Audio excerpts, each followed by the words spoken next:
nimuhorane n'umukama. Inkuru nziza ya Yezu Kristo nkuko twayandikiwe na Mariko Mweranda. Muri ijya minsi Yezu agarutse hakuno mu bwato, abantu isinzi baramukikiza n'abaguma ku nkombe. Haza rero umwe mu bakuru b'isinagoga yitwa Yayiro, abonye Yezu amugwa ku nyundo aramutakambira ashimitse ati, akigeme kanje n'ubu ko bakacikanye, ntabara uze ukankoreze ku kuboko gakire ntigapfe. Yezu rero ajana nawe n'abantu igihugu bagenda baramubandanira ko irya nino.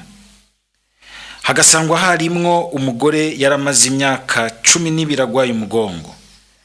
Yari yarigeze kwivuza ku baganga benshi biba mbere ari navyo bimusonga. Yari yagize ukubikokorera no kubura mitende byagwanya ariho vyunyuka. Aho yumviye ivyo bavuga kuri Yezu, amuca inyuma mu ishengero ry'abantu amukora ku mutamana. Aho hose yibwira ati, ninahirwa ngakora n'umutamana wiwe nzoca nkira. Buno nyene ya ndwara ikirayonga, kandi nawe yumva ko yakize bwa bumuga mu mubiri wiwe. Buno nyene Yezu aca yumva nk'ubushobozi bumuvamwo, arahindukira mu ishengero arabaza ati, ninda nkoze ku mpuzu? Abigishwa be bati, ubone iri shengero ry'abantu bagenda barakugwako, hanyuma ubaze ngo ninda nkoze ku mpuzu? Ariko we areraguza hose kugira abone umwe yari yamukozeko. Nyamugore we yarazi vyabaye, ubwo buramutekera azarajugumira yikubita ku nyundo ziwe amwiganira vyose. Yezu nawe amubwira ati, ukwemera kwawe kuragukijije mwananje, gira amahoro ukire neza ubumuga bwawe. Ataraheza no kuvuga, abantu ba wa mukuru w'isinagoga baraza bamubwira bati, umwana wawe yahwereye, ntiwirigwe urazimbagiriza ubusa umwigisha. Yezu yari yumvise iyo mbitsi, abwira nyamutware w'isinagoga ati, ntusimbwe n'umutima, emera gusa. Araheza ntiyagira uwakundira ko bajana atari Petero na Yakobo na Yohani mwene wabo na Yakobo. Bashitse mu nzu y'umukuru w'isinagoga, Yezu abona abantu bikubita irya nino barira bavuze amaruru. Arinjira ati, ugo rwamo nayo marira n'ivyiki, umwana arasinziriye ntiyapfuye. Nabo baramutwenga. We rero abataramuye bose ahasigaza se na nyina b'umwana n'abari bamuherekeje. Araheza yinjiraho bari barambitse wa mwana, amufata ukuboko amubarira ati, talita kumi, bivuga ngo haguruka wa mwigeme ndabikubwirije. Buno nyene umwana arahaguruka aragendagenda, yaramaze imyaka 12. Baraheza bo barumigwa bwumigwe. Yezu arabihanikiriza ashimitse ngo nihagire ubica nikanda, ababwira no kugaburira nyamwana. Dushimagize iyi nkuru nziza ya Kristo.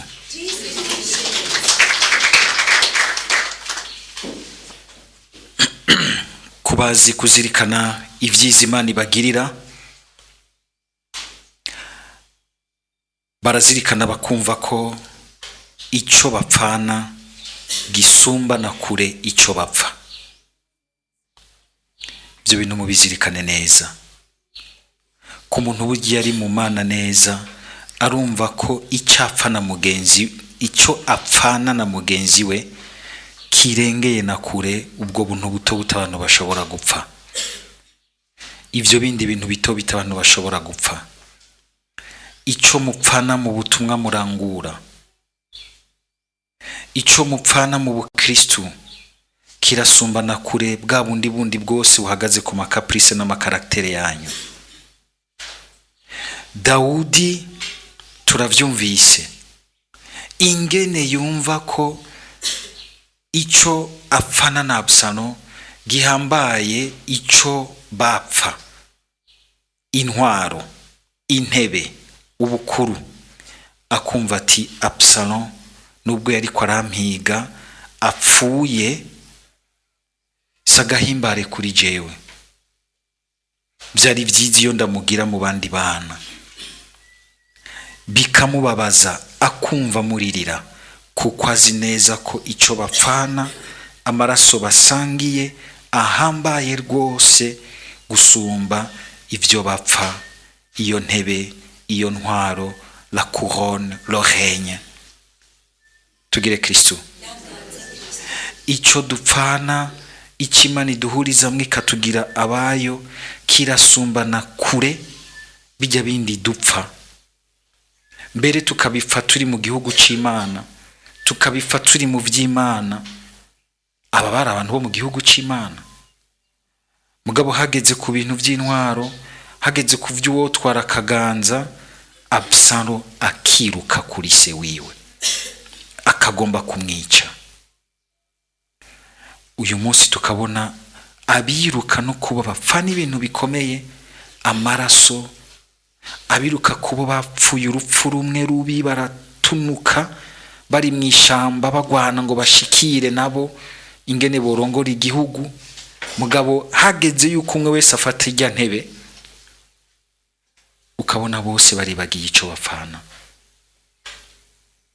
baribagiye ko basangiye ku mutoto, baribagiye ko basangiye amaraso.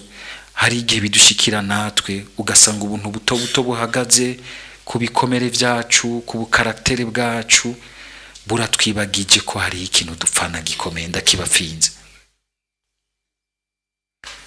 Amaraso n'umubiri vya Kristo twama twakira, kandi arengeye na kure ajya amaraso ya papa wawe na mama wawe, ajya azoherera ku mpanda canke kuri Grand Seminaire, twe niyo batubika. Ariko amaraso ya Yesu Kristo,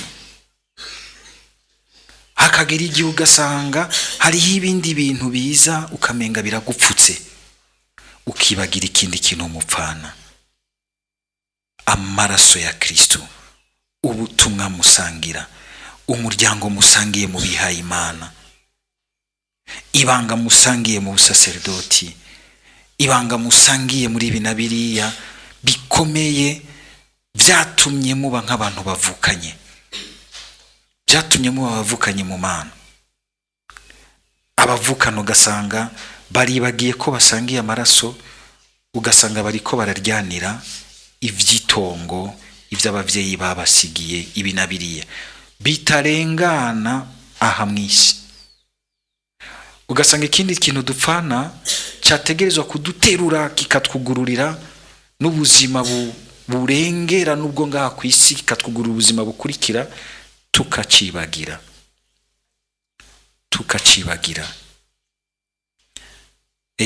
Ibi vyashikiye Dawudi, umuhungu wiwe wavuye mu burabwi wakamwirukako, nico bigomba kutubwira. Mugabo Dawudi kubera ko ari umuntu yegereye Imana,